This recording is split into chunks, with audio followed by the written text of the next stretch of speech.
Bom dia, morceguinhos e morceguinhas. Vamos começar então com as nossas aulas remotas, né? Então, toda segunda-feira a professora vai postar algum conteúdo, alguma atividade para vocês irem fazendo em casa, beleza? Então, na última aula que a gente teve lá na escola, a professora dividiu vocês em grupos. Lembra que a gente ia fazer uma atividade porque a gente ia começar um conteúdo novo. Como a gente não pode mais se unir em grupos, a gente vai ter o conteúdo por aqui, tá? Então vamos lá. A gente vai falar sobre as rochas, beleza? Que popularmente a gente chama de pedra, tá? Mas o correto mesmo é a gente chamar de rocha. As rochas, há milhares de anos, né, há mais ou menos 2 milhões de anos, os nossos antepassados, eles produziam ferramentas com rochas, né? Então, eles quebravam as rochas, deixavam elas com as bordas mais afiadas e então usavam para cortar carne, para fazer desenho nas paredes das cavernas, para tocar algum instrumento, né? Essa fotinho aqui, ó, é um instrumento onde eles usavam as rochas, certo? Então, a rocha ela é utilizada há bastante tempo. Hoje em dia a gente hoje em dia a gente também usa rocha, né? Por exemplo, provavelmente na bancada da cozinha de vocês é uma rocha, a bancada do banheiro também é uma rocha. Às vezes vocês podem ter alguma rocha para fazer de enfeite, né? Enfim, então a gente tem vários objetos em casa que são feitos de rocha.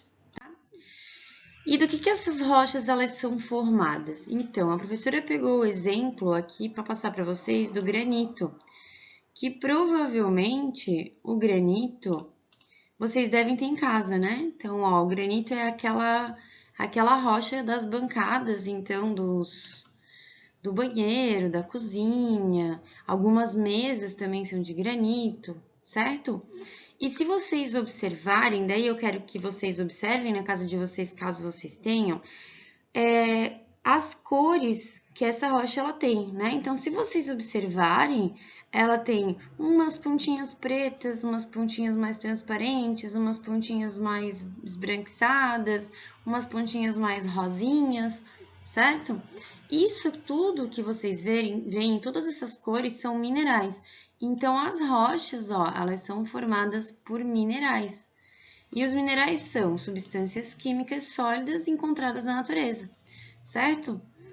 Então, aqui no granito, a gente vai ter o quê? A gente vai ter o quartzo, que é aquela partezinha mais esbranquiçada, ou transparente, ou rosa, que tem no granito ali da casa de vocês. A gente vai ter, dentro do granito, o feldspato, que é a partezinha mais amarelinha que tem no granito. E a gente vai ter a mica, que é a partezinha mais preta, certo? E aí vocês vão pensar, né, ou me perguntar o seguinte: ah, professora, a bancada lá do meu banheiro, ela é mais amarela? Isso significa que ela possui mais feldspato na composição dela, certo? Ah, professora, mas a bancada da cozinha da mãe, ela é mais preta. Então, é porque aquele granito tem mais mica dentro da composição dele, certo? Esse granito que eu botei aqui na imagem, ele é um granito bem misturado, né? Então, a gente tem um pouquinho de cada mineral aqui, certo? Muito bem. Esses minerais, eles também são extraídos e utilizados separadamente. Então, por exemplo, o quartzo, ele é utilizado na fabricação do vidro, né? Aquele primeiro vídeo lá que vocês assistiram, o vídeo introdutório que a prof passou para vocês, que mostra lá, né, uma rocha, a vida entre aspas, né? Porque a rocha não tem vida, né? Mas o caminho que uma rocha percorre, né, com o decorrer dos anos, vocês viram que no final ele virou um vidro, né? E o quartzo, então, ele é um dos minerais que produz a rocha, né? Que compõe, na verdade, a rocha. Então, ele é utilizado na fabricação do vidro. Nesse processo, vocês viram lá no vídeo também, né? A areia, que é formada principalmente por quartzo, ela é misturada com outros minerais e aquecida em fornos de alta temperatura até derreter. Depois de derretida, essa massa é moldada e a gente tem o vidro, certo? A mica, ela é um bom isolante de calor e de eletricidade, então muitas vezes é utilizada no ferro de passar roupas. Então, olhem o ferro de passar roupa da mãe aí, vê se a parte de baixo do ferro é mais escura. Se for, ele provavelmente é composto por mica, tá? E o feldspato, ele é utilizado na produção de cerâmica e de porcelana, além da indústria do vidro também, tá? Peçam para os pais de vocês para mostrarem para vocês alguma peça de casa de cerâmica ou de porcelana, se vocês tiverem, tá? E também o feldspato ele é utilizado na produção de outras coisas, como esmaltes, azulejos e até de papel. Claro que aqui vai depender do papel. Beleza? Muito bem. Agora, a gente vai... Então, galera, existem 3 tipos de rochas. Rochas ígneas ou magmáticas, as rochas sedimentares e as rochas metamórficas, tá? A gente vai começar, então, pelas rochas magmáticas, tá? Então, ígneas ou magmáticas é a mesma coisa. E, ó, magma, certo? Então, as rochas magmáticas, elas vêm do magma, tá? Então, lembra que a gente estudou que essa primeira partezinha aqui, ó, da superfície da Terra, a gente chama de crosta terrestre. E o que tem embaixo da crosta é o manto, e aqui no manto a gente vai ter o magma, certo? Muito bem. Então, esse laranjadinho que a gente vê aqui, ó, esse aqui, ó, isso é o magma, tá? Esse magma, ele vai ser expelido, né? Ele vai sair do vulcão. Então, ó, vou fazer um risco para vocês me acompanharem, tá? Então, ó, aqui eu tenho magma, vou fazer em vermelho. Aqui eu tenho magma, tananana, saiu do vulcão. A partir do momento que esse magma sai do vulcão, eu não chamo mais ele de magma, eu chamo ele de lava, certo? Essa lava que está fora do vulcão, ok? Ela resfria. E concordam comigo que esse resfriamento é muito rápido, porque aqui dentro, ó, onde está o magma, é muito quente, né? E quando ele sai, essa temperatura aqui, ela é mais fria do que lá dentro. Então, esse magma, ele vai resfriar muito rápido, certo? Como ele vai resfriar muito rápido, não vai dar tempo dos minerais se juntarem, de vários minerais diferentes se juntarem. Então, a gente vai ter uma rocha com uma cor predominante, né? O exemplo de uma rocha desse tipo, que é do resfriamento da lava, é o basalto, certo? Como a gente está falando que essa rocha se originou do lado de fora do vulcão, a gente vai ter uma rocha magmática extrusiva. Extrusiva, extra, fora, certo? O prefixo extra significa fora, extraterrestre, fora da Terra, certo? Extrusiva, então ela está fora do vulcão, beleza? Muito bem. Vou apagar tudo aqui para a gente fazer da outra rocha agora para a gente ver. Aí, eu tenho esse mesmo vulcão, ok, né? Com a lava, o magma aqui dentro. E aí, o que acontece? Esse magma que tá aqui dentro, ele passa por alguma fissura que tem dentro do vulcão aqui, ó, tá? Então, ó, ele tá dentro do vulcão, o magma, tá? O magma tá dentro do vulcão. E aí, o que acontece aqui, ó? Esse magma, ele vai resfriar também, igual resfriou o outro para gerar uma rocha. Porém, esse resfriamento ele vai ser um pouco mais lento, né? Porque ele tá lá dentro do vulcão, a temperatura é alta. Só que com o passar dos anos, ele vai resfriando, tá? E aí ele vai formar uma outra rocha, né? Que a gente chama de rocha magmática intrusiva. Intrusiva de interna, de dentro do vulcão, certo? E por ela ter esse resfriamento mais lento, ela vai ter vários minerais que se agrupam, que é o caso do granito. Por isso que o granito tem várias corzinhas, né? Que a gente viu ali, porque tem vários minerais. Beleza? Então, deixa eu apagar aqui. E vamos retomar, tá? Vamos lá, de novo. Eu tenho o vulcão, dentro do vulcão eu tenho o magma. Esse magma, ele sai pelo vulcão, resfria, solidifica e gera uma rocha magmática extrusiva. Extrusiva por ser fora do vulcão. Então, a rocha extrusiva é pelo resfriamento da lava, certo? E o exemplo é o basalto. E eu tenho também o magma que fica em alguma partezinha, alguma fenda, fissura dentro do vulcão, que também resfria, solidifica e gera uma rocha magmática intrusiva. Então, a intrusiva é pelo resfriamento do magma, certo? E o exemplo que eu tenho para passar para vocês é o granito. Beleza, galera? Entendido? Muito bem.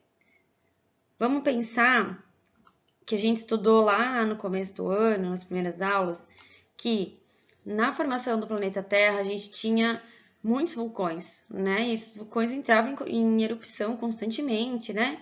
Então imaginem que toda a nossa base de chão que a gente tem, onde a gente pisa, é formada basicamente por basalto, né? Se antigamente eu tinha um monte de vulcão, esse vulcão entrava em erupção, resfriava a lava, solidificava e formava uma rocha, e eu só tinha vulcão no passado, então a base que a gente tem de chão é basalto. Beleza? Continuando. Agora a gente vai falar sobre as rochas sedimentares. Elas são formadas por grãos de outras rochas que se depositam em camadas e se unem, tá? Então, o que acontece? Olha só, a chuva, o vento, a água do rio, a onda do mar, a variação de temperatura, os seres vivos como fungos e bactérias, todos esses fatores batem em cima da rocha, certo? A rocha está lá exposta ao meio ambiente e tudo isso fica encostando lá na rocha. E cada vez que isso encosta na rocha, a rocha ela vai soltando pequenos pedacinhos, pequenos grãos, certo? Esses grãos, eles vão caindo, né, e se depositando em superfícies mais baixas ou então até no fundo do mar. Ela vai se depositando em várias camadas, né? Esses sedimentos eles vão se depositando em várias camadas e aí eles se compactam e se sedimentam por conta da água e formam as rochas sedimentares, tá? Então, o que a professora fez aqui, ó? Eu coloquei palavras-chave para vocês. A chuva, o vento, a água do rio, a onda do mar, a variação de temperatura, os seres vivos, tudo isso a gente chama de intemperismo, certo? Muito bem. Esse intemperismo, ele age nas rochas e faz essas rochas soltarem pequenos pedacinhos, certo? Esses pequenos pedacinhos a gente chama de sedimentos. Esses sedimentos, eles se depositam em superfícies mais baixas ou então no fundo do mar. E aí eles vão se depositando e formando camadas, certo? E aí isso tudo se sedimenta por conta da água e vira nossa rocha sedimentar, tá? No próximo slide tem um desenho que vamos ver se fica um pouquinho mais claro para vocês. Vamos lá. Ó, então olha só. Aqui, ó, eu tenho uma rocha, certo? Ó, vou grifá-la de vermelho aqui, ó. Aqui eu tenho uma rocha. Muito bem. Essa rocha, aqui ó, no 2, ela vai sofrendo a ação do intemperismo. Então, aqui bate um raio de sol, aqui bate o vento, bate a água do mar, bate a chuva, certo? Tudo isso vai batendo nessa rocha. E com o passar do tempo, vou pegar um verdinho aqui, ó. Essa rocha vai soltando vários... Opa, o verde não aparece, vou pegar o branco. Vai soltando vários pedacinhos. E esses pedacinhos vão vindo pro fundo, ó. Que é essa partezinha aqui, ó. Tá vendo, ó? Aí, olha lá pro quadrinho 3. De novo, ó. O intemperismo, ele continua agindo sobre a rocha. Percebam que a rocha, ela já tá mudando a conformação dela e o tamanho dela. E a gente vai vendo a formação de camadas aqui, né? Então, ó, eu tive a primeira camadinha de solo, de sedimentos, depois a segunda camadinha, depois a terceira camadinha, certo? E olha lá para o quarto quadrinho agora. Vai chegar um ponto onde isso aqui, ó, ele vai se compactar, se cimentalizar e formar uma rocha. e aí eu vou ter a minha rocha sedimentar, certo? Nessa rocha sedimentar, porque ela é formada por sedimentos, quando eu encosto nessa rocha, eu passo o dedo nessa rocha, muitas vezes ela se esfarela na minha mão, que são esses pequenos grãos, esses sedimentos que vão saindo, certo? Tudo bem? Então, vamos lá, vamos apagar aqui para a gente continuar. Continuando. Aqui eu coloquei 3 exemplos bem comuns de rocha sedimentar, tá? O primeiro é o calcário, que é aquele formado por esqueletos, conchas e carapaças de animais aquáticos que são ricos num tipo de sal chamado carbonato de cálcio, certo? Então, ao longo de muitos anos, esse material pode formar uma variedade de rochas sedimentares chamada calcário. O calcário ele pode ser usado na agricultura para melhoria de alguns solos, na fabricação de cimento e da cal, empregados na construção civil. Quando a gente vai fazer cimento, argamassa, né, em casa, a gente sempre coloca brita, cimento e um pozinho branco. Esse pozinho branco é dessa rocha aqui, certo? Então, eles pegaram essa rocha, moeram essa rocha toda e produziram lá o cal. Beleza? Outro exemplo de rocha sedimentar, então, é o arenito. A arenito assemelha ao quê? A areia, né? Então, futuramente, essa rocha aqui, arenito, vai se transformar na areia. Então, os sedimentos que vão se acumulando em camadas ou estratos podem ser vistos em paredões formados por rochas sedimentares. A união de grãos de areia compactados, por exemplo, forma uma rocha denominada arenito. Então, isso aqui, ó, gente, são vários grãos de areia compactados e que formaram uma rocha, certo? Essa imagem, gente, essa daqui, tá? Ela é lá do Parque Nacional de Vila Velha, fica lá em Ponta Grossa. É um parque onde a gente encontra os maiores arenitos, não sei se do Brasil, mas eu acredito que sim, né?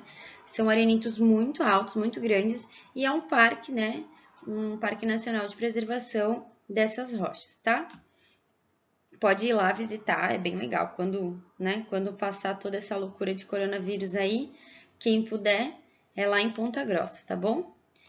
E o argilito, lembra? Argila, né? Então, futuramente, essa rocha aqui, ela vai se transformar numa argila. Então, proveniente de rochas que contêm feldspato em sua composição, quando atingidas pelo intemperismo, libera os grãos de argila. Quando misturadas com água, a argila forma uma pasta que pode ser moldada. Quando aquecida, dá origem à cerâmica. A gente viu lá que o feldspato ele dava origem à cerâmica, né? Então, essa aqui é uma rocha chamada argilito, tá? Percebam que as rochas elas têm colorações diferentes, formas diferentes, texturas diferentes, né? Vai depender sempre do quê? De como ela foi formada, de qual é o mineral que está compondo ela, beleza? Seguindo. E a gente tem as rochas metamórficas. De novo, o nome já diz, né? Metamórfica vem de metamorfose. Então, a rocha metamórfica, ela se origina da transformação, ou seja, metamorfose, de outras rochas. Nesse caso, o que muda é a organização dos minerais e, às vezes, até os próprios minerais, que se transformam em outros. Essa transformação ocorre em decorrência de processos que envolvem variação de temperatura e de pressão. Então, isso aqui é uma palavrinha-chave de rocha metamórfica, certo? Se alguma rocha sofrer processo de variação, aumento principalmente, né, de temperatura e de pressão, ela vai acabar se transformando numa rocha metamórfica. Além disso, os fluidos, água, gás carbônico, gás oxigênio também exercem um papel importante na formação das rochas metamórficas ao facilitar as reações e transformações dos minerais.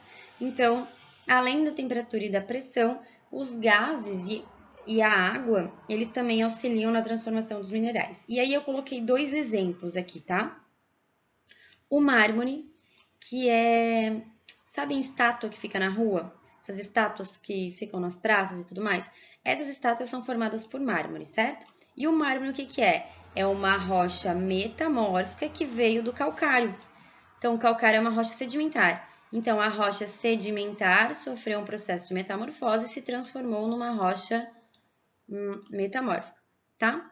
E outro exemplo é a gneiss, que é o exemplo lá do Pão de Açúcar do Rio de Janeiro, tá? Isso aqui, ó, é uma gneiss, tá? É uma rocha metamórfica que vem do granito. O granito é uma rocha magmática, então a rocha magmática, né, esse granito aqui, ele sofreu um processo de mudança de temperatura e pressão e se transformou numa rocha metamórfica. Beleza? Galera, lembrando que esses processos de transformação, de metamorfose, de sedimentação, de resfriamento de magma, enfim, todos os processos de formação de rocha, eles não acontecem do dia para a noite, né? São processos que levam aí alguns milhões, milhares ou alguns anos, beleza? E agora, para terminar, a gente vai ver o ciclo da rocha, que é um processo que aconteceu naquele videozinho que vocês viram introdutório, tá? Então, vamos começar por aqui, ó, pelo vulcão, tá? Ó, vamos começar por aqui. Eu tenho um vulcão que vai entrar em erupção, certo? Então, tanto a lava pelo lado de fora, quanto o magma pelo lado de dentro, eles vão resfriar, vão solidificar e vão formar a minha rocha ígnea ou magmática, certo? O nome desse processo de formação da rocha ígnea ou magmática se chama cristalização, ok? Muito bem. Essa rocha magmática, ela pode sofrer aumento de temperatura e de pressão. Opa, fiz um risco meio torto aqui. Então, vamos lá, ela pode sofrer aumento de temperatura e de pressão e se transformar em uma rocha metamórfica, certo? Isso a gente chama de metamorfização, ok? Assim como essa minha rocha magmática, ela pode sofrer ação do intemperismo, sofrer sedimentação, né, que é soltar os sedimentos, esses sedimentos formarem uma compactação e eu ter uma rocha sedimentar. O processo de formação de uma rocha sedimentar se chama diagênese, beleza? Muito bem. A minha rocha sedimentar, ela pode sofrer aumento de temperatura e de pressão e se transformar numa rocha metamórfica pelo processo de metamorfização. Assim como a minha rocha metamórfica, ela pode sofrer intemperismo, sedimentação e compactação e se transformar numa rocha sedimentar, certo? E outra coisa que pode acontecer também é a minha rocha metamórfica se fundir lá dentro do meu vulcão e aí eu vou ter de novo, né, a partir do momento que ele se resfriar, a minha rocha magmática, certo? Então percebam que uma rocha se transforma em outra com o passar dos anos e aí ela vai mudando também a sua composição, a sua estrutura, os minerais que a compõem, a sua textura, certo? E vai mudando. Beleza, galera? Então tá aí a linha de vocês para essa semana. Tem atividade para fazer no livro, tá? Tá lá no plano de aula que a professora fez. E bons estudos, aproveitem, boa semana, agradeçam por vocês terem a oportunidade de estudar mesmo em casa, tá? E se cuidem, beleza? Beijo, beijo e até semana que vem.